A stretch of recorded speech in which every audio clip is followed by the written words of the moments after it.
boys and girls, welcome to Explore and Create with Nicola and Bertie. This morning I'm going to be reading The Snail and the Whale.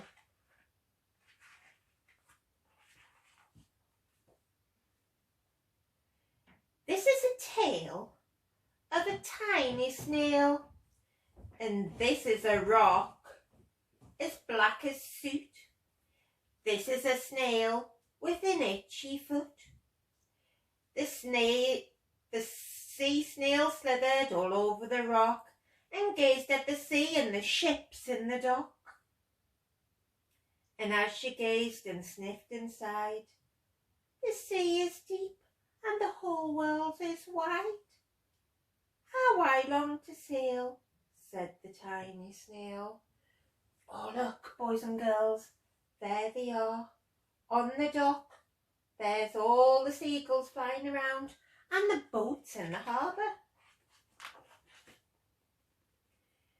These are the other snails in the flock, who are all stuck tightly to the smooth black rock, and said to the snail with an itchy foot, "Be quiet, don't wriggle, stay still, stay put." Why do you think they have to stay put? Yeah, because the bird will swoop down and eat it all up. But the tiny sea snail sighed and sniffed and cried, "I've got it, I'll hitch a lift." This is the trail of the tiny snail, a slithery trail that looped and curled and said, "Lift wanted around the world." Can you see it on the black rock? That's what the snail wrote with his silvery trail. Oh wow, look at this big whale, boys and girls. This is the whale who came out one night when the tide was high and the stars were bright. A humpback whale, immensely long, who sang the snail a wonderful song of shivering ice and coral caves and shooting stars and enormous waves. This is the tale of the humpback whale. He held it out of the starlit sea and said to the snail, "Come on, come and sail with me." Oh wow. This is the sea, so wild and free. Look, there's penguins and icebergs. That carried the whale and the snail on his tail. Oh wow, the snail's catching a lift with the whale all around the water. Oh look, there's some sea lions as well coming to say hello. With fiery mountains and golden sands.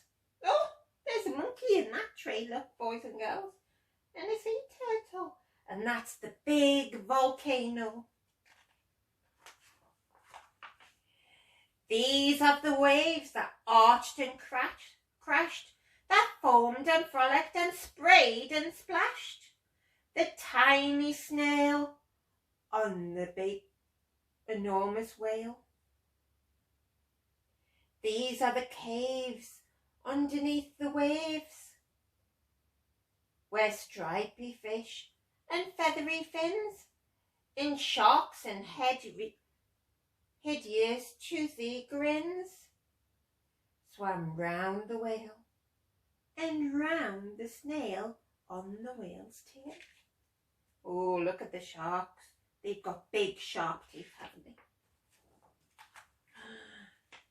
This is the sky, so vast and high, sometimes sunny and blue and warm, sometimes filled with a thunderstorm, with a zigzag of lighting, flashing and frightening the tiny snail on the tail of the whale.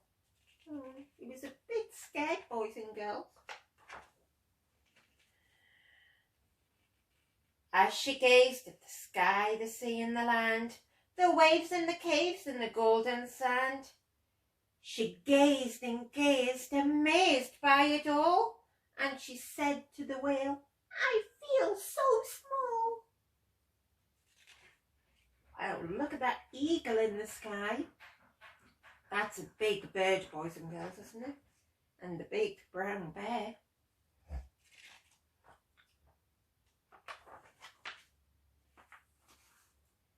But then the day came. The whale lost his way. There were speedboats running a race, zigzagging, zooming all over the place, upsetting the whale with the ear splinting roar, making him swim closer to the shore. This is the splishing and splashing away. And this is the whale lying beached in a bay. Oh no! What we're going to do, boys and girls?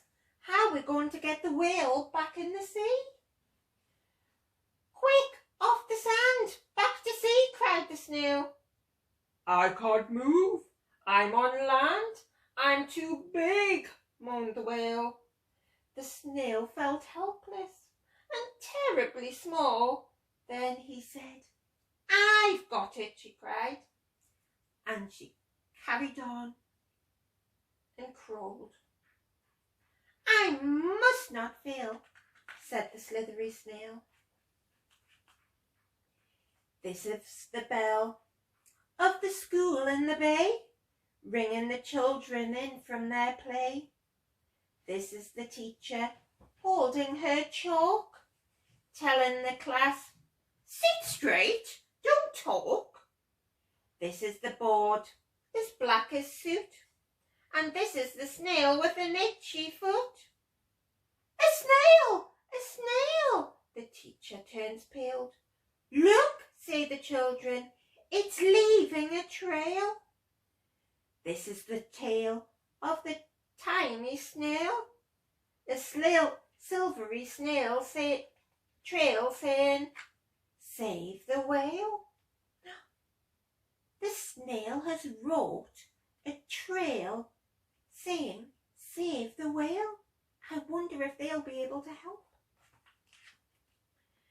These are the children running from school, fetching the firemen and digging a pool, squirting and spraying to keep the whale cool. Oh, I hope it's not too late, boys and girls. And this is the tide coming into the bay, and these are the villagers shouting, hooray! As the whale and the snail travel safely away, back into the ocean with the boats. Wow, that was kind of the tiny little snail, wasn't it? Back to the dock and the flock and the rock, who said, how time has flown, and haven't you grown? And the whale and the snail told their wonderful tale of shimmering ice and coral caves, shooting stars and enormous waves, and how the snail, so small and frail, with his looping, curly, silvery trail, saved the life of the humpback whale. Then the humpback whale held out his tail, and on crawled snail after snail after snail. All the snails are climbing aboard the whale's tail. They want to go on an adventure too. And they sang to the sea as they all set out to sail on the tail of the grey-blue humpbacked whale. There's the moon coming out, and all the snails have climbed aboard the whale's tail for an exciting adventure. I wonder where they might be going. Who knows? They could be going on an excellent adventure. So that was the story of the snail and the whale. From myself, Nicola, and Bertie, we will see you very soon. Bye, boys and girls. Bye.